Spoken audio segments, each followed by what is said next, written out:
आज देखेंगे प्रजनन के बारे में। वन लाइनर शो होंगे।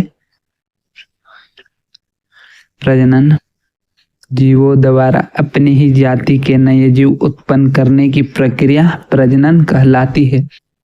जीवों द्वारा अपनी ही जाति के नए जीव उत्पन्न करने की प्रक्रिया प्रजनन कहलाती है। प्रजनन जीवों की निरंतरता बनाए रखता है। प्रजनन जीवों की निरंतरता बनाए रखता है। प्रजनन दो प्रकार का होता है। प्रजनन दो प्रकार का होता है, लैंगिक एवं अलैंगिक। लैंगिक एवं अलैंगिक। अलैंगिक प्रजनन में केवल एक ही जनक भाग लेता है। अलैंगिक प्रजनन में केवल एक जनक भाग लेता है। लैंगिक प्रजनन में सामान्यतः दो जनक भाग लेते हैं। लैंगिक प्रजनन में सामान्यतः दो जनक भाग लेते हैं। 6 नंबर का देखेंगे। अलैंगिक प्रजनन में युग्मकों का निर्माण नहीं होता। अलैंगिक प्रजनन में युग्मकों का निर्माण नहीं होता। लैंगिक प्रजनन में युग्मकों का निर्माण होता है। लैंगिक प्रजनन में युग्मकों का निर्माण होता है। अलैंगिक प्रजनन से उत्पन्न संतति क्लोन कहलाती है। अलैंगिक प्रजनन से उत्पन्न संतति क्लोन कहलाती है। क्लोन अपने जनक के आनुवंशिक रूप से समान होते हैं। क्लोन अपने जनक के आनुवंशिक रूप से समान होते हैं। लैंगिक प्रजनन आनुवंशिक विविधता उत्पन्न करता है। लैंगिक प्रजनन आनुवंशिक विविधता उत्पन्न करता है। अमीबा में प्रजनन द्विखंडन द्वारा होता है। अमीबा में प्रजनन द्विखंडन द्वारा होता है। पैरामीशियम में द्विखंडन पाया जाता है। पैरामीशियम में द्विखंडन पाया जाता है। प्लाज्मोडियम में बहुखंडन होता है। प्लाज्मोडियम में बहुखंडन होता है। यीस्ट में मुकुलन द्वारा प्रजनन होता है। यीस्ट में मुकुलन द्वारा प्रजनन होता है। हाइड्रा में मुकुलन पाया जाता है।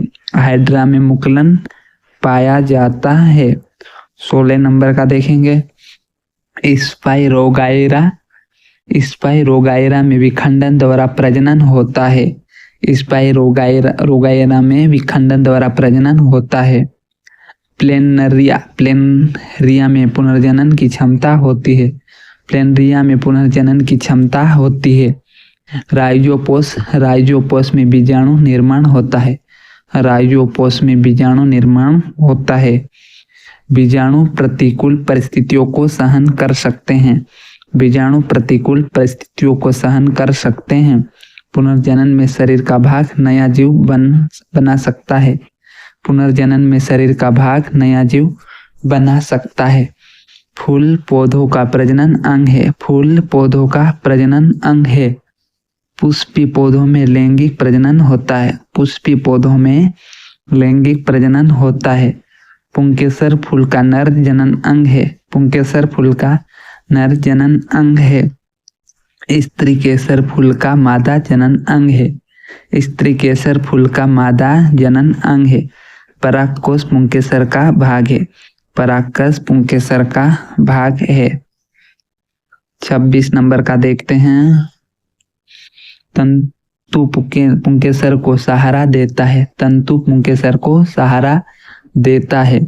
वर्तिकाग्र स्त्री केसर का ऊपरी भाग है। वर्तिकाग्र स्त्री केसर का ऊपरी भाग है।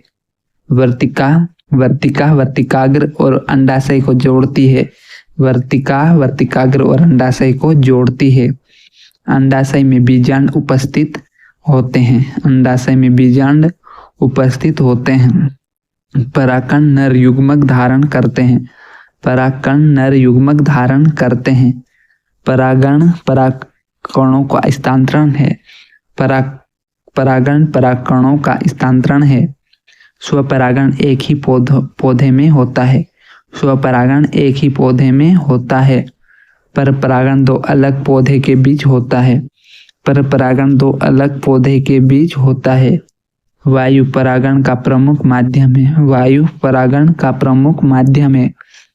कीट परागण में महत्वपूर्ण भूमिका निभाते हैं। कीट परागण में महत्वपूर्ण भूमिका निभाते हैं। 36 नंबर का देखेंगे। जल द्वारा भी परागण होता है, जल द्वारा भी परागण होता है। पक्षियों द्वारा परागण को पक्षी परागण कहते हैं, पक्षियों द्वारा परागण को पक्षी परागण कहते हैं। निषेचन नर और मादा युग्मकों का संलयन है, निषेचन नर और मादा युग्मकों का संलयन है। निषेचन के बाद युग्मनज बनता है, निषेचन के बाद युग्मनज बनता है। युग्मनज नई संतति की प्रथम कोशिका है, युग्मनज नई संतति की प्रथम कोशिका है। बीजांड निषेचन के बाद बीज बनता है, बीजांड निषेचन के बाद बीज बनता है। अंडाशय निषेचन के बाद फल बनता है, अंडाशय निषेचन के बाद फल बनता है। मानव में लैंगिक प्रजनन पाया जाता है, मानव में लैंगिक प्रजनन पाया जाता है। पुरुष जनन तंत्र का मुख्य अंग वृषण है, पुरुष जनन तंत्र का मुख्य अंग वृषण है। वृषण शुक्राणु का निर्माण करते हैं, वृषण शुक्राणु का निर्माण करते हैं। 46 नंबर का देखते हैं। वृषण टेस्टोस्टेरोन हार्मोन बनाते हैं, वृषण टेस्टोस्टेरोन हार्मोन बनाते हैं। अंडकोश वृषणों की रक्षा करता है, अंडकोश वृषणों की रक्षा करता है। शुक्रवाहिनी शुक्राणु का परिवहन करती है, शुक्रवाहिनी शुक्राणुओं का परिवहन करती है। लिंग पुरुष सहवास अंग है, लिंग पुरुष सहवास अंग है। महिला जनन तंत्र का मुख्य अंग अंडाशय है, महिला जनन तंत्र का मुख्य अंग अंडाशय है। अंडाशय अंडाणुओं का निर्माण करता है, अंडाशय अंडाणुओं का निर्माण करता है। अंडाशय एस्ट्रोजन हार्मोन बनाता है, अंडाशय एस्ट्रोजन हार्मोन बनाता है। अंडवाहिनी निषेचन का सामान्य स्थान है, अंडवाहिनी निषेचन का सामान्य स्थान है। गर्भाशय भ्रूण के विकास का स्थान है, गर्भाशय भ्रूण के विकास का स्थान है। गर्भाशय ग्रीवा को सर्विक्स कहते हैं, गर्भाशय ग्रीवा को सर्विक्स कहते हैं। 56 नंबर का देखेंगे। योनि जन्म मार्ग का कार्य करती है, योनि जन्म मार्ग का कार्य करती है।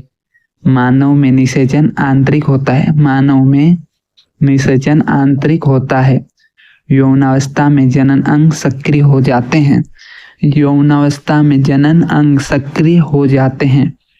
लड़कियों में यौनावस्था सामान्यतः 14 से 14 वर्ष में आती है, लड़कियों में यौनावस्था सामान्यतः 10 से 14 वर्ष में आती है।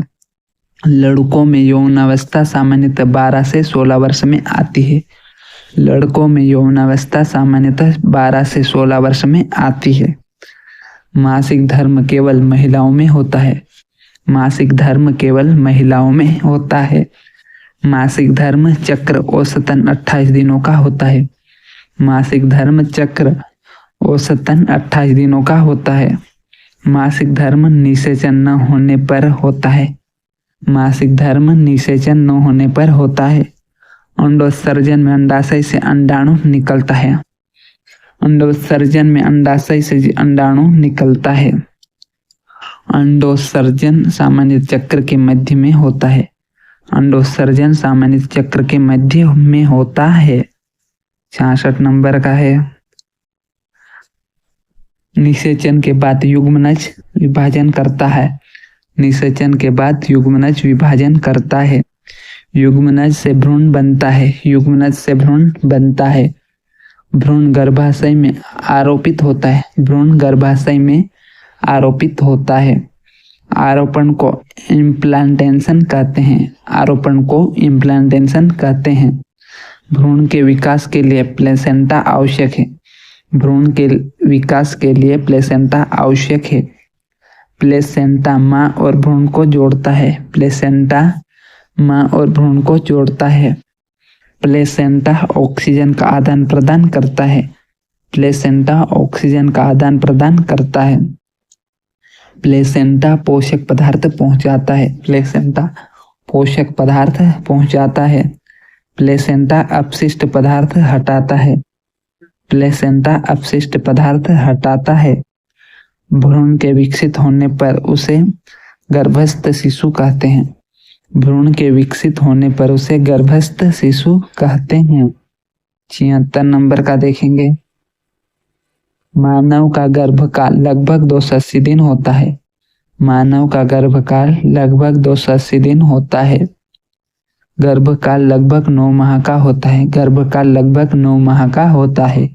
समान जुड़वा एक युग्मनज से बनते हैं। समान जुड़वा एक युग्मनज से बनते हैं।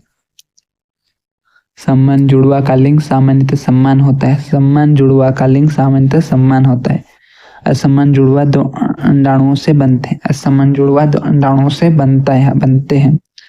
असमान जुड़वा का लिंग भिन्न हो सकता है। असमान जुड़वा का लिंग भिन्न हो सकता है। कंडोम गर्भनिरोधक का साधन है। कंडोम यौन रोगों से भी सुरक्षा देता है। गर्भनिरोधक गोलियां हार्मोन आधारित होती है।